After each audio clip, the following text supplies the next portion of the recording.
Yes guys, what's going on? Welcome back to my channel. Today we have something very different, and I won't say unique because every Tom, Dick and Harry does it, but what I have for you is a match day 30 of the Premier League review, and I'm just going to give my thoughts and feelings on the situation with the empty stadiums, things like that. Personally, it has been a good weekend of football in my opinion. It's been quite entertaining. There's been a lot of boring games, but there's been a lot of good games. Well, I won't say good, but entertaining games. You know, a few teams are a bit rusty, but it brought out a bit more quality in a game. So first off, we had Norwich versus Southampton. This was I believe it was a Friday 6 PM kickoff, the first game back of matchday 30. Obviously, Southampton walked away 3-0 winners, which was quite, let's say, flattered them a little bit. I felt Norwich they held their own in the first half. I think very good in the first half. They had very good opportunities to take the lead. I remember a chance for Dermich where he had all the time in the world and he still managed to fluff it up. There was a moment as well where the ball fell to a Norwich player and Danny Ings made a last-ditch tackle. But going into second half, Southampton really they went into another gear that Norwich couldn't keep up with. The first goal I remember was the Southampton throw-in, and it bobbled around a bit, and it fell nicely to Danny Ings, and it were a finish. It were a class finish. Can't knock it from him. He does well. He opened his body up and he just like curled it into the far stick, and Tim Krul had no chance really. And that's basically when it went 1-0 and Norwich's heads dropped, as it seems to be a similar pattern this season. And it wasn't too far after that goal where Armstrong came in from the right, struck a shot on his left foot, went bottom corner, fantastic finish. And this is where Norwich's heads just went. They were out of it for the kill. The third goal was yet another nice goal, counter attack I think it was. Slips into Armstrong again, I think, was it? No, it was over Femi. He held the ball up well and he just slots in Redmond, shifts it onto his left, and he drilled one home. So yeah, that's my thoughts on the Norwich vs Southampton kickoff, and I will see you in the next clip in our next game. Next up we have obviously my side, Man United, who went to the Tottenham Hotspur Stadium. Came out with a 1-1 draw. Very disappointing for me. It was an attack versus defence most of the game. Tottenham did basically nothing. They had two clear-cut chances. Obviously the goal at Bergwijn. Look, controversy or not, Maguire. Well, first off, Luke Shaw shouldn't be heading that, not into that pocket of space where I believe it was. Who was that there? He headed it in. I think it might have been Sissoko, but don't quote me on that. And lays it into Bergwijn, and Bergwijn, you know, like Maguire shouldn't be getting spun like that. But then De Gea. How many more chances are we going to give him?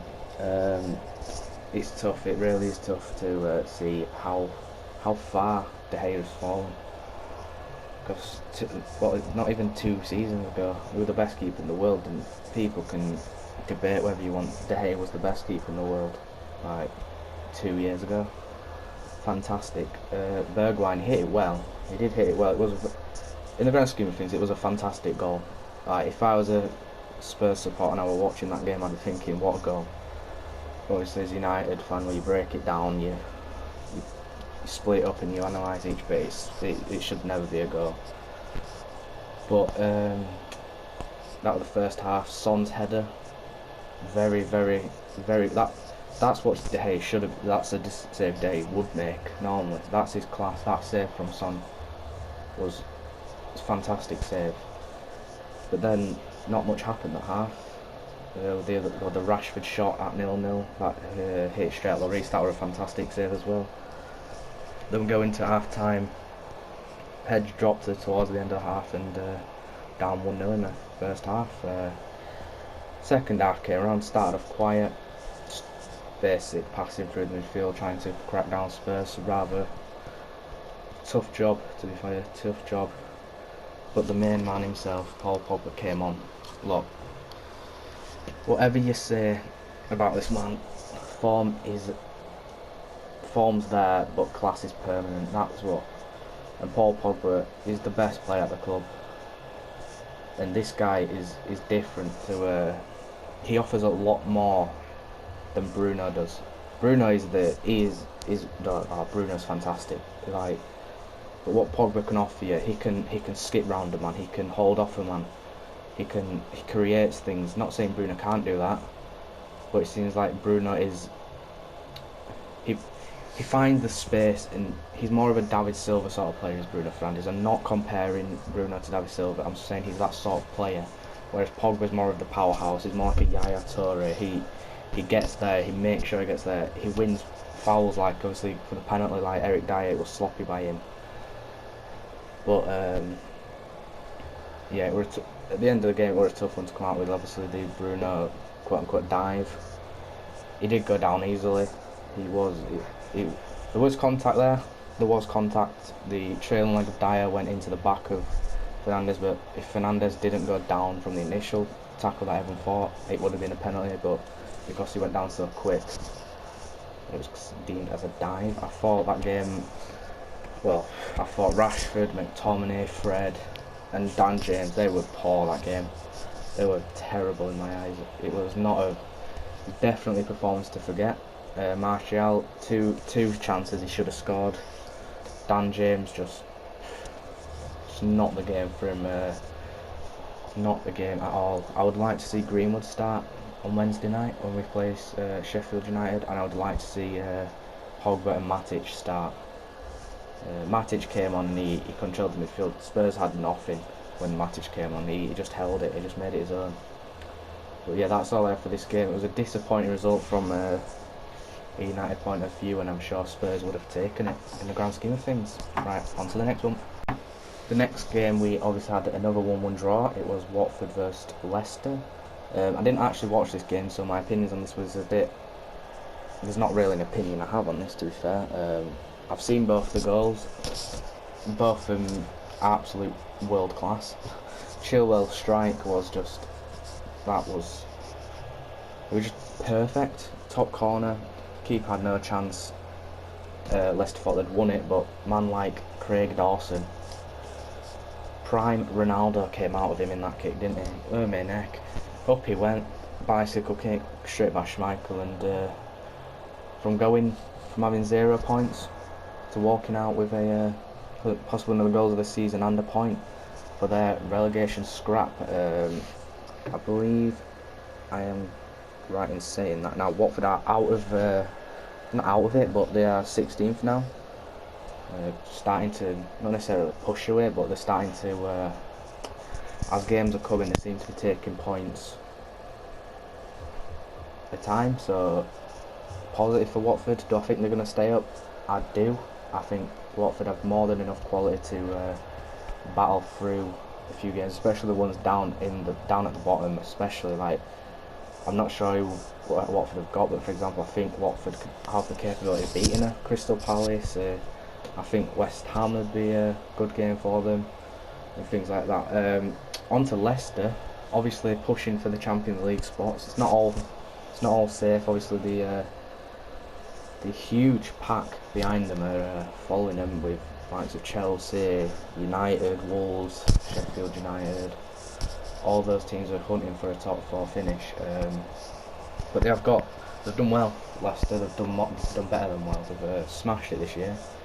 A lot of good players. Maddison, Tielemans, and Ndidi has been an absolute. It's been such a balanced midfield this year, and obviously Vardy. The older he gets, the better he gets at this stage.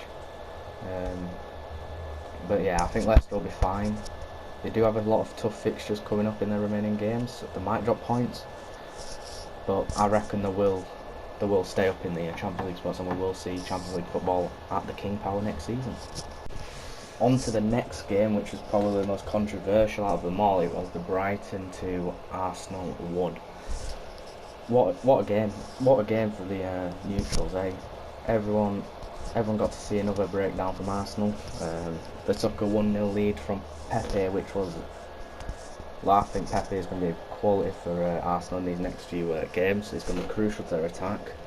Seems Lacazette just is even on the pitch anymore. Like, just getting ridiculous now, isn't it? Like him and Ozil, like they're just two floating things wandering around the pitch. They never seem to do anything. But I think Pepe is going to be crucial.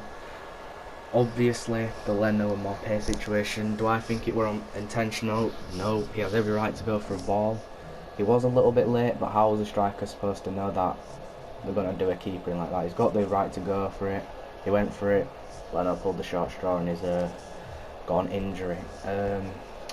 What else were there? There was the Dunk goal.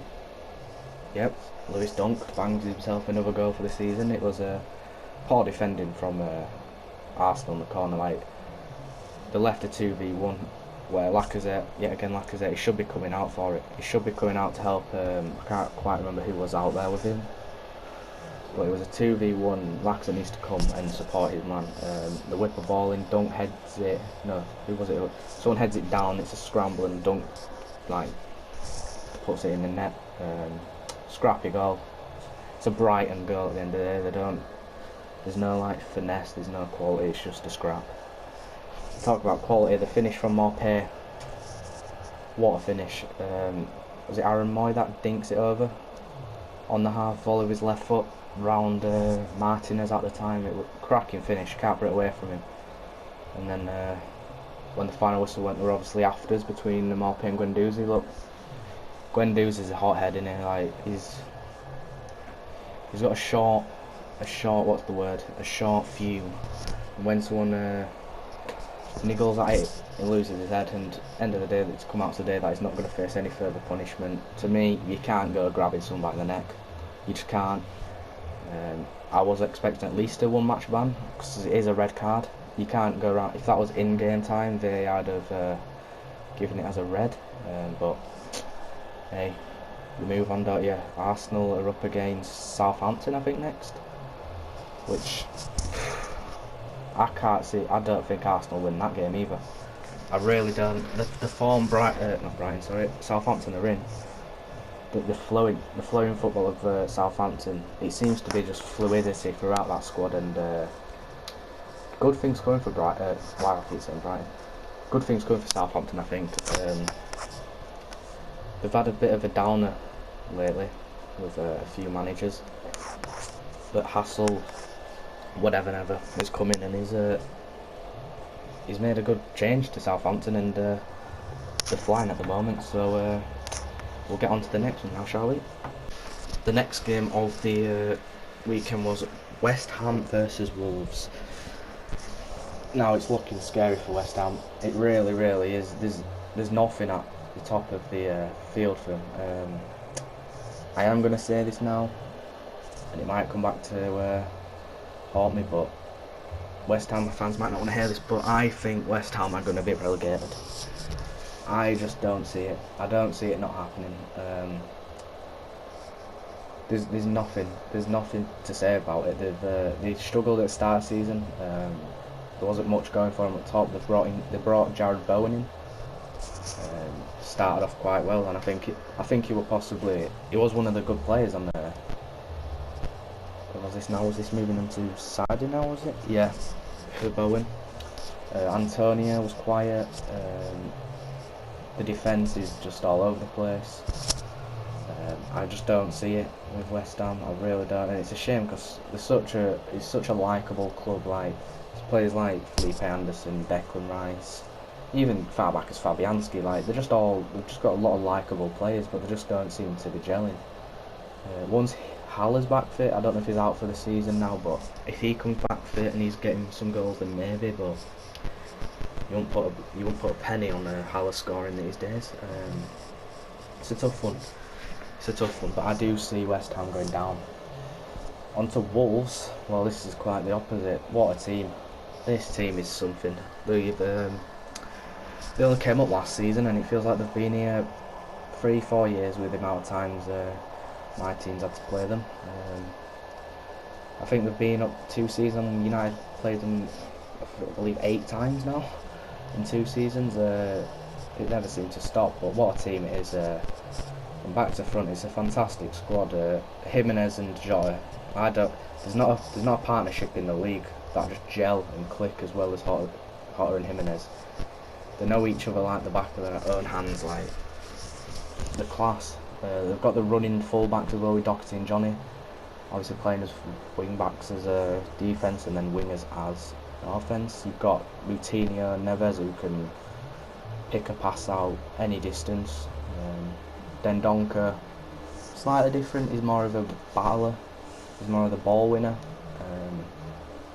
I'm surprised that they didn't go with something like this at the weekend. I'm surprised Saiss didn't go into the midfield and Dendoncker in the centre backs. I feel like Saiss has got a lot more quality going forward than Dendoncker. I might be wrong. I watch a lot of Wolves, so I can't really give a proper opinion. But what I do watch them, they're quite a defensive side, but they're lethal up top. Like they could have 2 shots and score 5 goals. That's the sort of team Wolves are. Now where does that leave them in the league? I think they are now 6th, level on points with United in 5th. They've got a really good run in to the end of the season where I think look they can win every single game if they play top form. Not many games there'll be fear of dropping points, but it's Premier League, anything can happen. And do I see Wolves getting in top 4? I wouldn't put it past them, to be honest. I couldn't give you a definite answer. But it's very doable. Yep, 2-0. West Ham not looking good for you. Wolves, it's looking very good for you. And we'll move on to the next. On to the final kick-off of Saturday. It was a 2-0 victory for Crystal Palace at Bournemouth. Rather convincing. Bournemouth had some good chances, but obviously, as it's been a similar theme this year, just haven't been able to put the ball on the back of the net. Obviously, the first goal came from a Milivojevic free kick. I believe it was Brooks that took down Zaha, was it, on the left-hand side, and cracking free kick. Nevertheless, it was an absolute peach.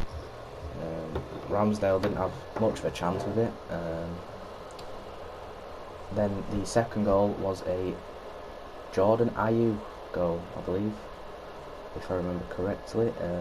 Good finish, as Ayew does. He went quite a long time without doing much, but then he's just come out and he's an absolute baller these days. Like, got a few skills and he's got proving to be quite a good player.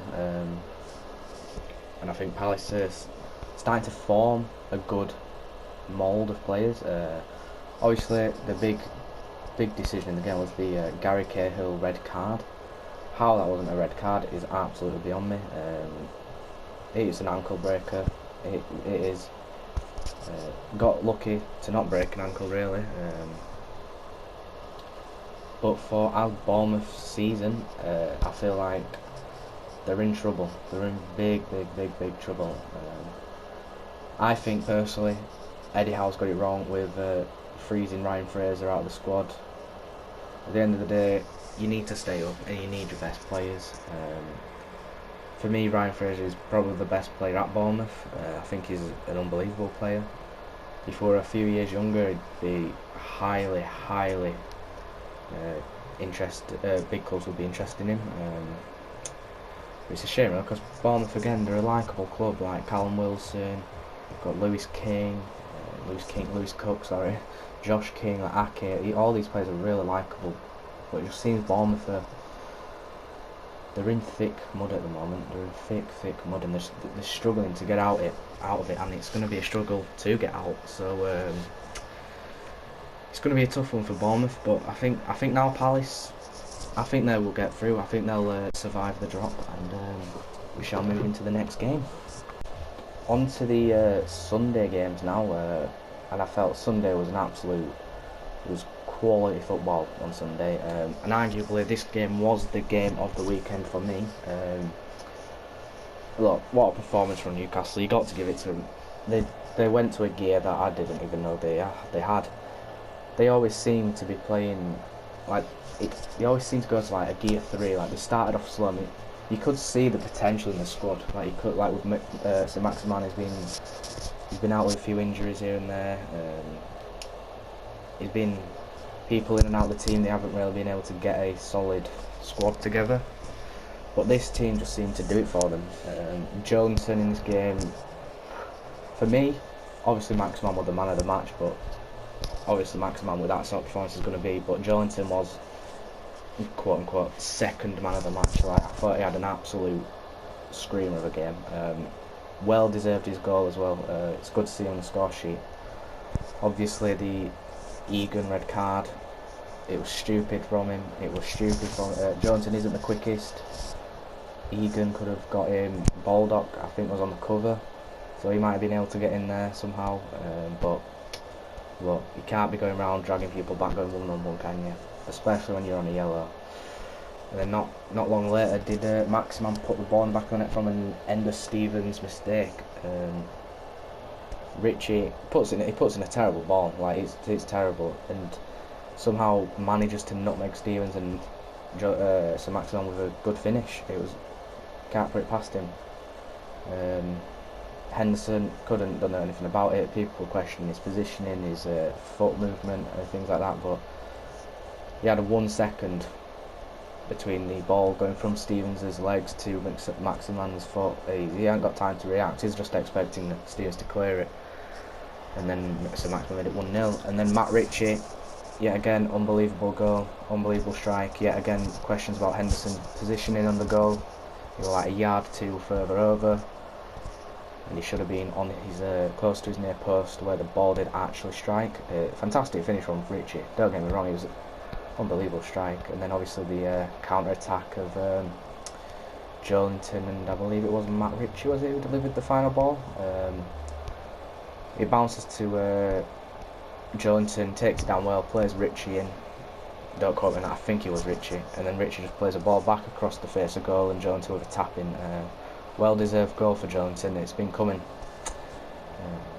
And from that commentary there, you can see Sheffield United was not in the game. Nothing was going for them. They had a chance early on, I think it was early on, where Billy Sharp, it was early on in the second half, should I say, where cross comes in and Billy Sharp he goes up for the header. Should he be putting that in? I think he should be. If he had that chance before lockdown when he scored it, you never know, but I think he would have. I felt like the midfield just got overrun. I thought Sander Burge, I believe, didn't do too much. I felt when he went off, I felt like that's when the midfield got overrun a lot more. Was it when Freeman came on, I believe? Yeah, it was disappointing for Sheffield United. If they play anything like that, they go to United on Wednesday, and for me, if they lose the game at Old Trafford, I think they're out of the top 4 race. I think it'll turn into, will it be a 6-7 point gap, I think, between United and Blades. And yeah, I think that'll be they'll have to settle for Europa League next season, which, don't get me wrong, I think they'll take that. They're in Europe next year. Sheffield, unbelievable from them, absolutely outstanding. But yeah, they have to play better than they did today, well, over the weekend. They are going to Old Trafford without Egan. O'Connell's a doubt. I think I saw something about Norwood might not be able to make it as well, but you never know, it's all speculation, isn't it? But disappointing for the Blades, absolute delight for Newcastle, and we'll move on to the next game of the weekend. The second game on Sunday produced a frustrating game for myself, obviously as a United fan, wanting to catch up to Chelsea, but they did come out with a 2-1 victory over Aston Villa. I think Villa they're in such a bad position right now. They have the quality. You can see it. You can see the team. You can see how they play. You can see that they're not necessarily an attacking team, but they seem to be a clinical side. Every time they went forward against Chelsea, it seemed like they were going to do something or produce a chance. But obviously they went 1-0 up through, I believe it was it Conser, I believe, or no, it was Hawes. Scrappy goal. Was it a block or a save? And then he managed to put in a rebound. Went 1-0 up in around the 30th minute, 40th minute, something like that. And then we went into half time with a 1-0 lead, and everyone was thinking Chelsea didn't look too threatening in that first half. But people proven wrong. Quite a slow second half. Not many chances. And then it just came to the 50th minute, and Pulisic came on, and I believe it was Barkley, was it who came on? And the game just turned. Obviously Pulisic came on and he scored the first goal. Aspilicueta, I believe, he put the ball in, and then just cool finish. It looks simple, but it's a hard finish to do. On the half volley, easily able to either scuff it or blaze it over the bar, but he does well to control it and fires it in, and everyone's like, oh, here we go. And while everyone was saying here we go, they've gone and banged in another one at them, so everyone's like, oh, for sake. Giroud, I believe, put great goal. I reckon he'd have still gone in without the deflection. You know, Giroud's class on either foot. He can score from all sorts of angles. He's a quality striker, Giroud, and he's heavily slept on. But where does that leave these two teams? As I say, well, first, what I want to say is Aston Villa. I know I'm going to be repeating myself, but I think they're going to be going down. I feel like they're going to be that team on the final day that just stays up.